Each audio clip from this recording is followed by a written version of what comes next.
મિત્રો, અમદાવાદમાં metro rail પ્રોજેક્ટનું એક સ્ટેશન માત્ર છે કે જે ખુલ્લું મૂકવામાં નથી આવ્યું. નોર્થ સાઉથ કોરિડોર પર આ સ્ટેશન છે અને જીએમઆરસી ગુજરાત મેટ્રો રેલ કોર્પોરેશનના અધિકારિક સૂત્રોએ આપણને માહિતી આપી છે કે આ એક રહી ગયેલું ઓપન થવાનું, ખુલ્લું મુકાવાનું રહી ગયેલું મેટ્રો સ્ટેશન જે નોર્થ સાઉથ કોરિડોર પર છે એ આગામી 2-1 મહિનાના સમયમાં ખુલ્લું મૂકી દેવામાં આવશે. તો એનું કામ એડવાન્સ લેવલ પર કન્સ્ટ્રક્શનનું ચાલી રહ્યું છે અને 2-1 મહિનામાં એ ખુલ્લું મૂકી દેવામાં આવશે એવું આપણને અધિકારિક સૂત્રોએ કહ્યું છે. આ જે લેટેસ્ટ મેટ્રો સ્ટેશન જે છે નોર્થ સાઉથ કોરિડોર પર જે ખુલ્લું મુકાશે, એકમાત્ર અંડર કન્સ્ટ્રક્શન મેટ્રો સ્ટેશન, એ સાબરમતી રેલવે સ્ટેશનનું મેટ્રો સ્ટેશન છે જે રાણીપ અને એઈસી મેટ્રો સ્ટેશન્સની વચ્ચે આવે છે. હવે આપને થશે કે સાબરમતી રેલવે સ્ટેશન જવા માટે તો ઓલરેડી એઈસીનું જે મેટ્રો સ્ટેશન છે ત્યાંથી ફૂટ ઓવરબ્રિજ આપવામાં આવ્યો છે. એઈસીના મેટ્રો સ્ટેશનથી મલ્ટી મોડલ જે હબ છે ટ્રાન્સપોર્ટેશનનું, કે જેમાંથી સામાન્ય રેલવે પણ જશે, મેટ્રો ટ્રેન પણ જશે, એએમટીએસ અને બીઆરટીએસ પણ ત્યાંથી જશે. તો એ તરફ તો એઈસીનો ફૂટ ઓવરબ્રિજ આપેલો છે ને એઈસીનું મેટ્રો સ્ટેશન છે જ. તો પછી આ બીજું metro station Sabarmati railway station માટે કેમ? તો આ મેટ્રો સ્ટેશન સાબરમતી રેલવે સ્ટેશનની રાણીપ અને આરટીઓની તરફે હશે. આપણે જાણીએ છીએ કે એક ઓવરબ્રિજ છે, ચિમનભાઈ ઓવરબ્રિજ, એની એક તરફ મલ્ટી મોડેલ હબ છે અને સાબરમતી રેલવે સ્ટેશનનો એક હિસ્સો છે, જ્યારે બીજી તરફ બીજો હિસ્સો છે ને બંને હિસ્સા વચ્ચે ખૂબ બધા પાટા છે અને વચ્ચે કોઈ પ્લેટફોર્મ નથી. તો સાબરમતી સ્ટેશન 2 તરફ એવી રીતે ડિવાઈડ થયેલું છે અને 2 તરફથી ટ્રેન્સ પણ અલગ અલગ પ્રકારની ચાલે છે, ત્યાંથી અલગ અલગ દિશામાં, અલગ અલગ રિજન્સમાં જતી કનેક્ટિવિટી.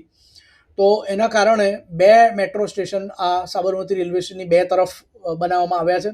એક તો એઈસી મેટ્રો સ્ટેશન છે જ્યાંથી આપ મલ્ટી મોડલ હબ સુધી પહોંચી શકો છો અને સાબરમતી રેલવે સ્ટેશનની એ દિશામાં પહોંચી શકો છો, સાબરમતી વિસ્તાર તરફની દિશામાં. અને બીજું મેટ્રો સ્ટેશન જે શરૂ થશે એ આરટીઓ અને ચિમનભાઈ બ્રિજની આ તરફે સાબરમતી સેન્ટ્રલ જેલની નજીકમાં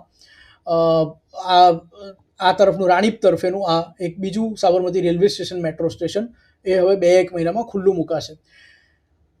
સાબરમતી રેલવે સ્ટેશનને 2 તરફથી કનેક્ટિવિટી આપવા માટે આ 2 તરફના મેટ્રો સ્ટેશન એક તો ઓપન થઈ ગયું છે એઈસી, અને બીજું આ ઓપન થશે. અને કારણ કે રેલવે સ્ટેશનને, સાબરમતી રેલવે સ્ટેશનને કાલુપુર રેલવે સ્ટેશનના વિકલ્પમાં ડેવલપ કરવામાં આવી રહ્યું છે, તો ભવિષ્યમાં ટ્રેન્સની કનેક્ટિવિટી પણ અહીં વચ્ચે. આપણે જાણીએ મેટ્રો ટ્રેન તો અહીં એક તરફે છે જ એઈસીમાં, હવે આ તરફે આવશે સાબરમતી રેલવે સ્ટેશન જે નવું મેટ્રો સ્ટેશન એ તરફે, પરંતુ બુલેટ ટ્રેન પણ સામેની તરફેથી પસાર થવાની છે. સો ધેરફોર 2 તરફ આને સ્ટેશન આપવામાં આવ્યા છે.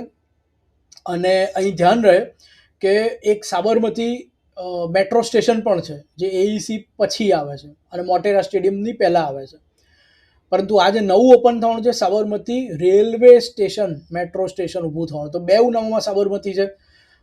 મુસાફરોને આવનારા સમયમાં જ્યારે 2 મેટ્રો સ્ટેશન કામ કરતા હોય ત્યારે ખૂબ જ સાચવવું પડશે કે તેઓ ટિકિટ શેની લે છે, સાબરમતી રેલવે સ્ટેશનવાળા મેટ્રો સ્ટેશનની કે સાબરમતી મેટ્રો સ્ટેશનની. નહીં તો ગફલત થઈ જશે, એકના બદલે બીજા મેટ્રો સ્ટેશનની ટિકિટ લેવાઈ જશે.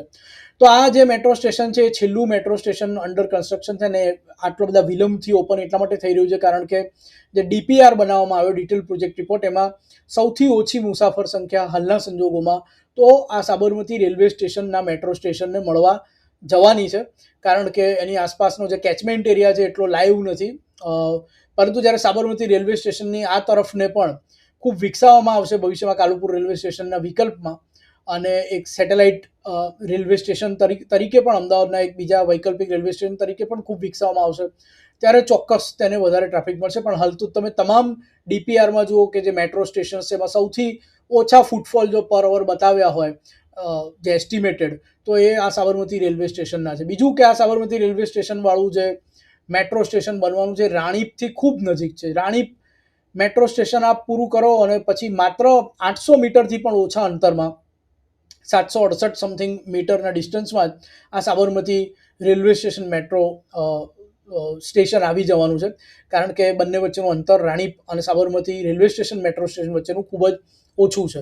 તો આ સાથે નોર્થ સાઉથ કોરિડોરના તમામ મેટ્રો સ્ટેશનો પૂરા થઈ જશે જ્યારે આ સાબરમતી મેટ્રો સ્ટેશનનું ઓપનિંગ થશે ત્યારે. અને જેમ કે મેં કહ્યું, જીએમઆરસીના સૂત્રો દ્વારા આવનારા 2 મહિનામાં આનું ઓપનિંગ થઈ જશે અને this will be of course elevated metro station હશે, અંડરગ્રાઉન્ડ મેટ્રો સ્ટેશન નથી અથવા ઓન લેવલ પણ નથી. This will be another elevated metro station on this elevated route.